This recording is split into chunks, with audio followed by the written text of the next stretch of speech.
Hello friends, मु सुधीर आपण माननकु SK दास classes रे स्वागत करुछि। फ्रेंड्स, आमे डिस्कशन करूछंती मॉडर्न इंडियन हिस्ट्री, जोथिरे आजिर टॉपिक होछि रिवोल्ट ऑफ 1857।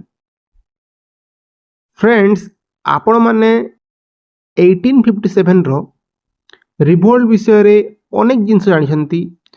केमिति मंगल पांडे एक्शन नेथिले, कोन सब कॉन्सिक्वेंसेस होइतिला। आजिर क्लास रे आमे से सब डिस्कशन करिबा।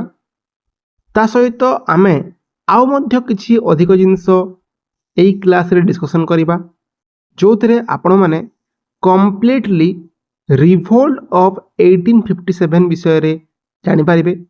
ता सहित एई टॉपिक रु आसुथबा प्रत्येक क्वेश्चन को आपण माने बहुत सुंदर भाव रे परीक्षा रे करि पारिबे। तेबे चलंतु विलंब न करी क्लास टी को आरंभ करिबा। फास्ट आमे देखिबा इंट्रोडक्शन।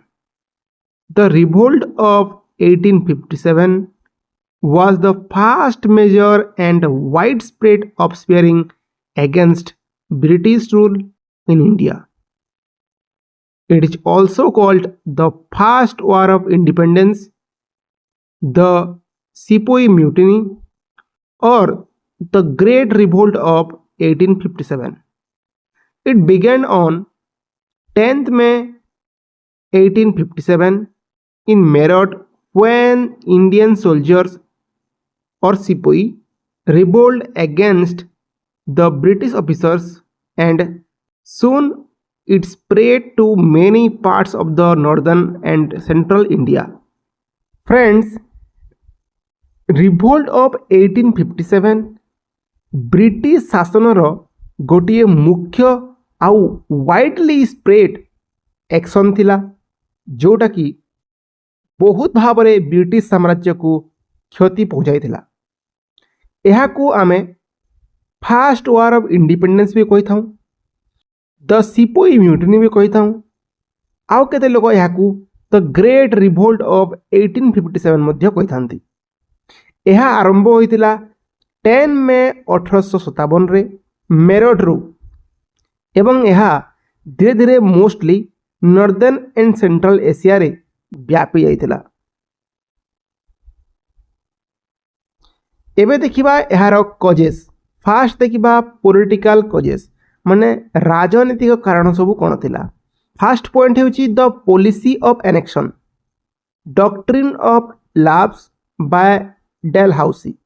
डेलहाउसी को द्वारा जो डॉक्ट्रिन ऑफ लैप्स प्रचलन करा जाइतिला, तद्वारा लोकमानक मध्य आकृष्ट सृष्टि होइतिला। Deposition of rulers like Jhansi, Satara, Awadh.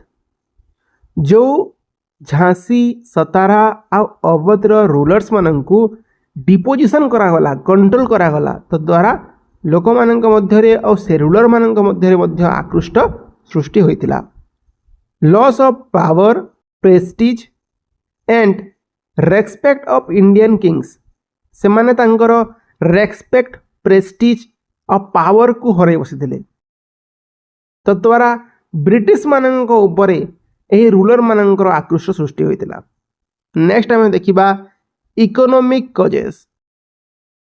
First point हला heavy land taxes and exploitation of peasants. क्षुद्र व्यवसायी और क्षुद्र चाषी मानक उपरे अधिक लैंड टैक्सेस निया जाउतिला और तांकु एक्सप्लॉयटेशन करा जाउतिला। सेकेंड पॉइंट हेउची destruction of traditional industries and handicraft due to British policies.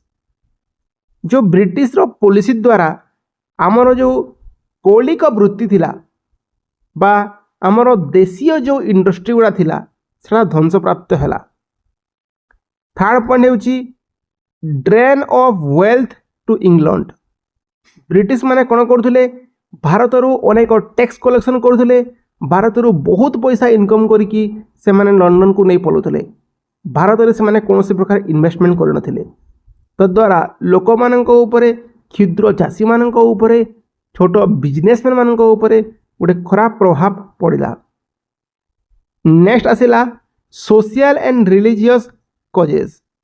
First point हेउची fear of conversion to Christianity.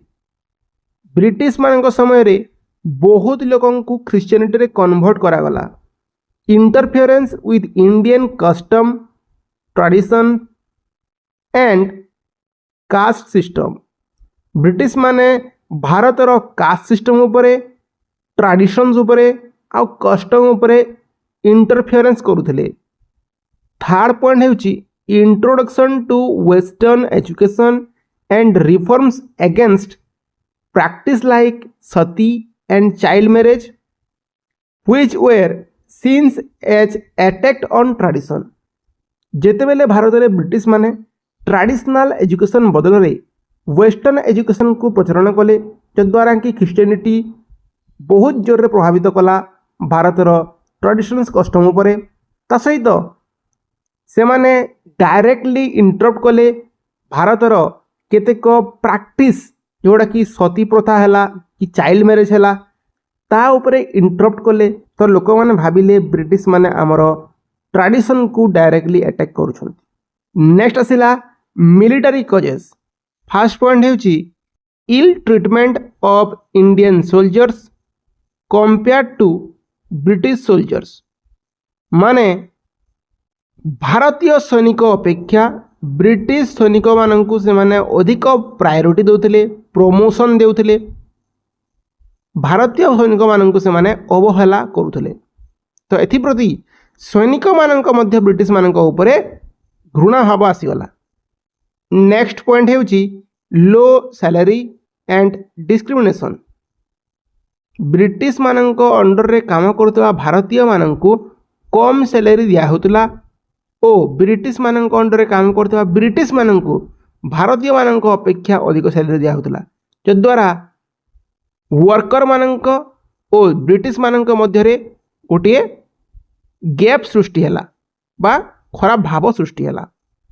Third point है इमीडिएट कॉज। एथरे कौन देछि introduction of Enfield rifles where cartridge were graced with cow and pig fat which hurt both Hindu and Muslim religious sentiments।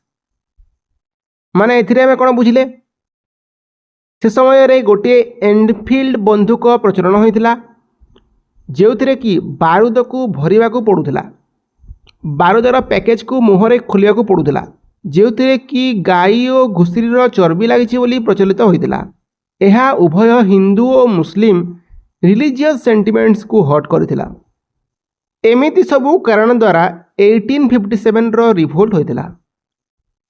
एबे देखिबा एथिरे कोन सबू मेन इवेंट होइतिला। फर्स्ट पॉइंट होची 10th May 1857 Meerut revolt began by sepoys. 10 May 1857 रे मेरठ ठारे revolt आरंभ होइतिला जोटा कि सिपोई बा सोल्जर मानक द्वारा आरंभ होइतिला।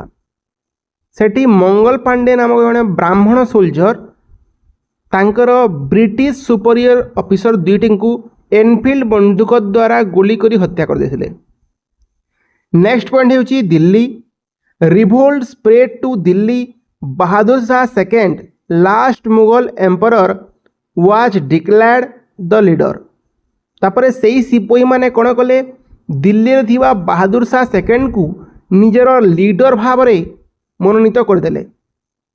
Third point हेउची Lucknow Begum Hazrat Mahal lead the revolt. Lucknow रु बेगम हजरत महल एही रिवोल्ट को लीड कले। नेक्स्ट आसला झांसी। झांसी रु Rani Lakshmibai fought bravely against the British. Jhansi रे कौन करथिले रानी लक्ष्मीबाई ब्रिटिश मानक विरुद्ध रे बहुत साहसिकतार सहित युद्ध करथिले। देन 5 नंबर पॉइंट हेउची Kanpur Nana Sahib and Tantia Tope lead the revolt. Kanpur रु नाना साहेब एंड तांतिया टोपे ए रिवोल्ट को लीड करथिले। नेक्स्ट हेउची 6 पॉइंट अदर सेंटर्स माने अन्य सेंटर गुडी को हैला बरेली बिहार बिहार रु कुंवर सिंह एंड ग्वालियर। यही सब स्थान रु मध्य रिवोल्ट को भारतीय लोक माने लीड करबा आरंभ करदेले।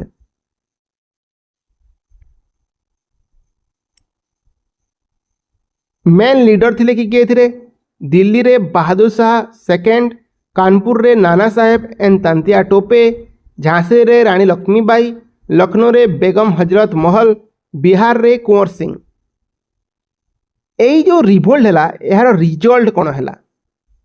The revolt was suppressed by 1859 due to lack of unity, modern weapon and proper leadership. यही रिभोल्ट को 1859 मसीह सप्रेस कर दिगला, दबे दिगला, कारण आमर भारतर प्रॉपर यूनिटी नथिला, ता सहित आम पाखरे मॉडर्न वेपन्स नथिला, ता सहित आम पाखरे प्रॉपर लीडरशिप रो कोनोसी स्ट्रैटेजी नथिला। सेकंड पॉइंट होची end of the Mughal emperor Bahadur Shah second was exiled to Rangoon. Mughal emperor Bahadur Shah second को एक्सलेट करिकी रंगून जेल रखागला। थर्ड पॉइंट होची the East India company's rule ended and India came under the direct control of British crown through the government of India act 1858। तत्पश्चात British East India company rule परिसमाप्ति घटिला। भारतर शासन सत्ता British crown को हाथ को पलैला। डायरेक्टली ब्रिटिश गवर्नमेंट एवं गवर्नमेंट ऑफ इंडिया एक्ट 1858 अनुसार भारत को शासन करने को लगिले। फोर्थ पॉइंट कौन है? The post of governor general was change to viceroy. जो गवर्नर जनरल रो पोस्ट थिला ताहा चेंज है कि वाइस रॉय नाम रे नामित हैला। फिफ्थ पॉइंट कौन है? Army was reorganized to prevent future revolt. Army माननकु फ्यूचर रिवोल्ट केमिति न हेबो ता पई व्यवस्था करागला। एबे देखिबा nature of revolt. Some historians call it sepoy mutiny, mainly soldier revolt. केतेक ऐतिहासिक मतरे यह केवल सैन्य मानकर बा सोल्जर मानकर रिवोल्ट थिला। सेकंड पॉइंट होची others called it the first war of independence as it involved rulers, peasants and soldiers against foreign rules. अन्य केतेक लोक यहाँ फास्ट वार ऑफ इंडिपेंडेंट बोली कहती, जो रूलर माने इनवॉल्व होते, जो क्षुद्र चाषी गोष्ठी इनवॉल्व होते, जो सोल्जर माने इनवॉल्व होते फॉरेन रूल विपक्ष रे। यार सिग्निफिकेंस कौन थिला? Though it failed it was the first larger scale struggle of freedom. जदियो यही रिवोल्ट फेल हो जाइतिला, यह गोटे large scale of freedom struggle थिला। It sowed the seeds of Indian nationalism. यह भारतीय मानक मध्यरे जातीयतार मंजी को बुणी देथिला। थर्ड पॉइंट होची इंस्पायर्ड फ्यूचर फ्रीडम मूवमेंट्स। भारत में आग को जो सब मूवमेंट है यही रिवोल्ट द्वारा ताहा इंस्पायर्ड थिला। सो फ्रेंड्स एटा थिला आजिर क्लास जो थिरे आमे रिवोल्ट ऑफ 1857 को डिटेल ऊपर डिस्कशन कले।